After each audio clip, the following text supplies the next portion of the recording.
Hi అండి. లైవ్లోకి వద్దామంటే నా ఫోన్ ఏంటి అంటే నేను లైవ్లోకి వద్దామనుకున్నా కానీ నా ఫోన్ చూపిస్తా. దాని గురించి తెలిసిన వాళ్ళు ఎవరైనా ఉంటే కామెంట్లో పెట్టండి. అయితే ఇప్పుడు అది పని చేయకపోయేసరికి చాలా టైం వేస్ట్ అయిపోయింది. అందుకే ఇక్కడ ఉన్న సబ్స్క్రైబర్లందరినీ పిలిచి ఒక పాపతోటి డ్రా తీపిస్తున్నానండి. చూసారు కదా, వీళ్ళంతా నా సబ్స్క్రైబర్స్ వీళ్ళంతా. ఇగో ఈ పాపతో తీపిస్తున్నానండి. చూడండి ఒకసారి.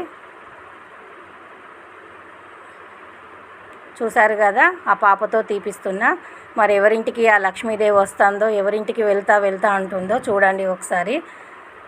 లక్ష్మీ కటాక్షం ఎవరిని వరిస్తుందో ఎంతో ఆతృతగా అందరూ చూస్తున్నారు. చూడండి, వీళ్ళంతా నా ఫాలోవర్సేనండి. చూసారు కదా, చూడండి. బొమ్మల సుధామణి, ఒక్కసారి బొమ్మల సుధారాణి అండి.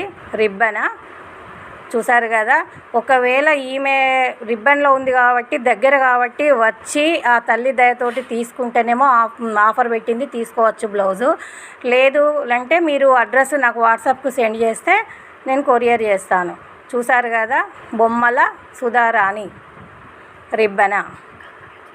కంగ్రాచ్యులేషన్స్ అండి సుధారానికి. చూసారు కదా,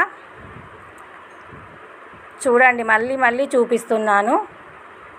అయితే ఇట్లా తీసాక కూడా కొంతమందికి చిన్న డౌట్స్ ఉన్నాయని మేమేం చేసామంటే, ఆ బాక్స్లో ఉన్న పేర్లు కరెక్ట్గా అందరి రాసిందా రాయలేదా అన్న డౌట్ కూడా చాలామందికి వస్తుంది కదా.